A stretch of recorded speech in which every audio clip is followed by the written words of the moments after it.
क्या ओशन का सबसे पावरफुल क्रिएचर क्रैकन हमें मॉन्स्टरवर्स में दिखने वाला है? हाल ही में रिलीज हुए मोनार्क लेगेसी ऑफ मॉन्स्टर के सीजन 2 के टीजर में हमें दिखाया गया है एक बड़ा सा सी क्रिएचर जो दिखने में ऑक्टोपस जैसा है। मॉन्स्टरवर्स के फैंस जानते हैं ऐसा दिखने वाला क्रिएचर सिर्फ क्रैकन ही है।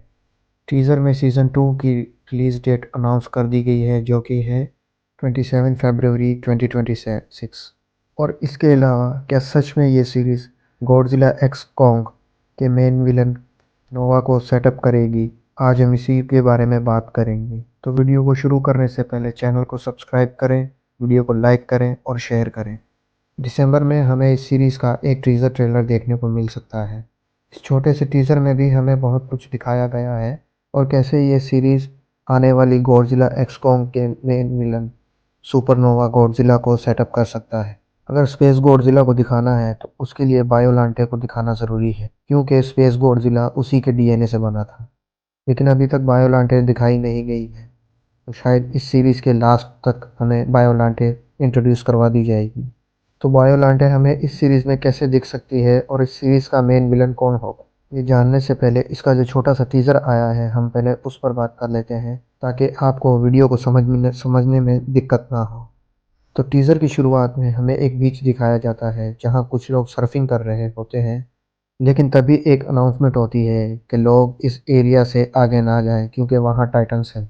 लेकिन लोग उस अनाउंसमेंट को इग्नोर कर कर आगे चले जाते हैं और उन पर कुछ टाइटन अटैक कर देते हैं। ये टाइटन दिखने में छोटे थे और सी क्रिएचर जैसे लग रहे थे। उसी बड़े से सी क्रिएचर्स के बच्चे हो सकते हैं। इसके बाद एक सीन दिखाया जाता है जहां से लोग भाग रहे हैं एक टाइटन से बचकर। आप लोगों को बता दूं कि ये जिजक्सल आइलैंड है। जिन लोगों को पता नहीं है कि ये टाइटन कौन है तो उनको बता दूं कि ये टाइटन कौन। अगर सीन को आप गौर से देखेंगे तो ये पुरानी कास्ट की है जो सीजन 1 के अंदर थी। अगर आपको सीजन 1 की एंडिंग याद होगी तो कैट और बाकी के लोग जब सरफेस पर आते हैं तो वो पोर्टल सीधा उन्हें स्कल आइलैंड पर लेकर आता है जहां एपेक्स के लोग पहले ही उनका इंतज़ार कर रहे थे। और आप लोगों को याद करवा दूं कि एपेक्स साइबरनेटिक वही कंपनी है जो आगे जाकर मेका गॉडजिला को बनाती। लेकिन सीजन 1 के लास्ट के एपिसोड में जो लास्ट सीन होता, सीजन 1 की एंडिंग में कॉन्ग एपेक्स के साइबरनेटिक के बेस पर पहुंच जाता है और सीजन 1 वहीं पर ख़त्म हो जाता है और सीजन 2 वहीं से स्टार्ट होगा। अगर आप इस सीन को गौर से देखेंगे तो आप नोटिस भी करेंगे। इसके नेक्स्ट शॉट में हमें कॉन्ग का फेस रिवील किया जाता है। एपेक्स को पूरी तरह से डिस्ट्रॉय कर चुका है और आप उसे पीछे देख भी सकते हो। हमें पता है कि कॉन्ग इंसानों पर अटैक नहीं करता, लेकिन उसने ऐसा क्यों किया? इसकी दो थ्योरीज हैं। पहली थ्योरी यह है कि वहाँ कोई टाइटन गया होगा और उसने अटैक किया होगा और कॉन्ग उसी से लड़ने के लिए वहाँ गया होगा। लेकिन जब हम कॉन्ग को देखते हैं तो उसे देखने से ऐसा लगता है कि जैसे कॉन्ग इंसानों पर बहुत ही ज़्यादा गुस्सा है।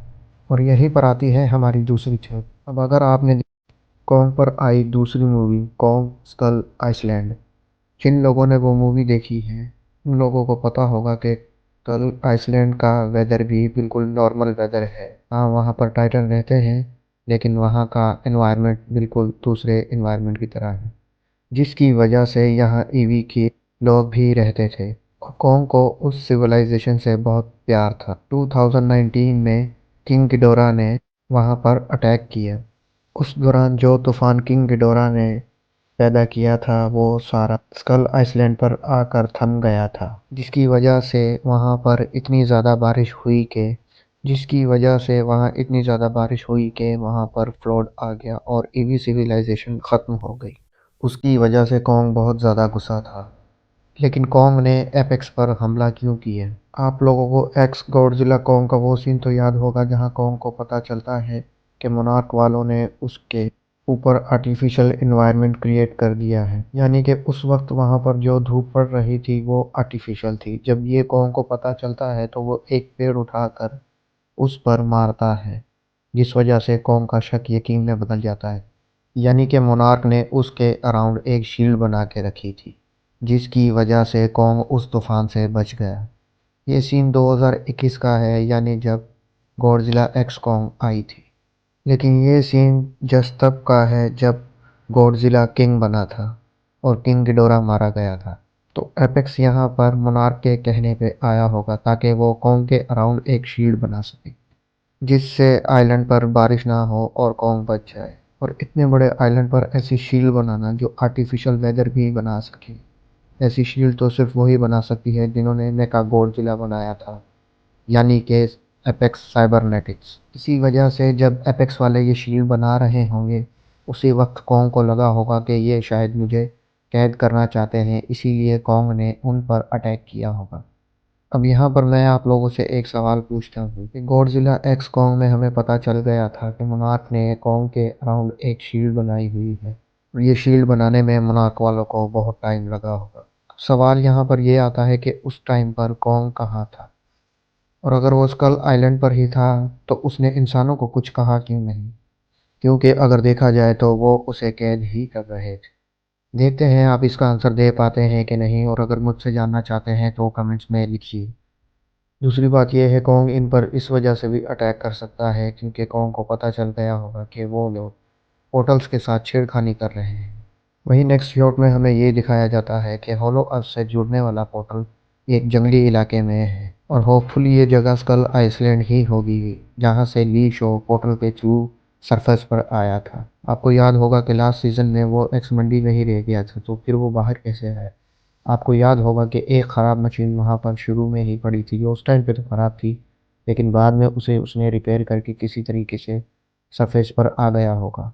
केट जानती थी कि ली शो वापस आएगा, और इस वजह से वो पहले ही स्कल आइसलैंड पर पहुंच गई थी। और सडनली हमें ली शो का यंगर वर्जन भी दिखाया जाता है, जो कि ली शो का फ्लैशबैक हो सकता है। इसके बाद हमें एक और सीन दिखाया जाता है, और ये वही जगह हो सकती है जहां पर कॉन्ग ने पहले अटैक किया था, क्योंकि कॉन्ग के पीछे आप एक रेड कलर के हेलीकॉप्टर को डिस्ट्रॉय हुआ हुआ देख सकते हैं। ये वही हेलीकॉप्टर है जो सीज़न 1 के लास्ट एपिसोड में देखा था।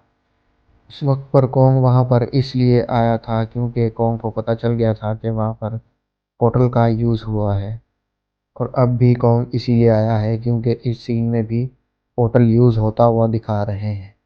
कॉन्ग को लगा होगा कि वहाँ से कोई स्पेल या कोई और पैटर्न आया है, और कॉन्ग उनसे लड़ने के लिए यहाँ पर आया है। उसके बाद हमें एक शहर दिखाया जाता है जहाँ पर लोग भाग रहे हैं, और किसी टाइटन ने अटैक किया है, और ये शहर कोई जापान का शहर लग रहा है। अब यहाँ पर सवाल ये आता है कि ये टाइटन कौन सा है, ये क्या ये गॉडजिला है, क्या ये कॉन्ग है, या और कोई टाइटन है। चलिए ये मैं आप पर छोड़ता हूँ, आप मुझे कमेंट्स में बताएं ये कौन सा टाइटन हो सकता है। फिर जब सीरीज आएगी तो हम देखेंगे कि कौन सही था। इसके बाद इस ट्रेलर का सबसे क्रेजी सीन आता है जब एक जाइगेंटिक ऑक्टोपस के जैसे दिखने वाले दानव ने एक पूरी की पूरी शिप को अपने पास लपेट लिया और समुद्र में ले गया।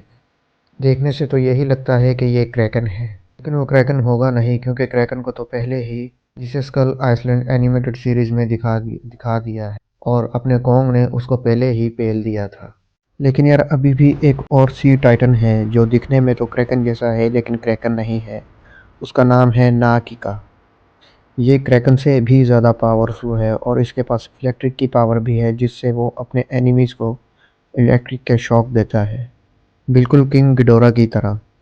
लेकिन ये कोई और टाइटन भी हो सकता है, जैसा कि वीडियो के स्टार्ट में मैंने आपको बताया था कि टाइटन के बच्चे भी हो सकते हैं और ये उनकी मदर हो सकती है। उसके बाद ये ट्रेलर यहीं पर एंड हो जाता है, और लास्ट में हमें गॉडजिला की रोर सुनाई जाती है, जिससे ये बात कंफर्म होती है कि गॉडजिला भी इस सीज़न में अपीयर होगा। ये सीरीज़ गॉडजिला एक्स कॉन्ग को सेटअप करेगी, क्योंकि इसी सीरीज़ की वजह से हमें मूवी का मेन विलन मिलेगा, बायोलांटे या स्पेस गॉडजिला। आप लोग मुझे कमेंट्स में बताएं कि इन दोनों में से कौन सा टाइटन हो सकता है, बायोलांटे या स्पेस गॉडजिला। और जाने से पहले आप लोगों से रिक्वेस्ट है, वीडियो को लाइक करें, शेयर करें, और चैनल को सब्सक्राइब करें, और बेल बेल का नोटिफिकेशन ऑन कर लें ताकि मेरी आने वाली हर वीडियो आप तक सबसे पहले पहुंचे। मिलते हैं नेक्स्ट वीडियो में।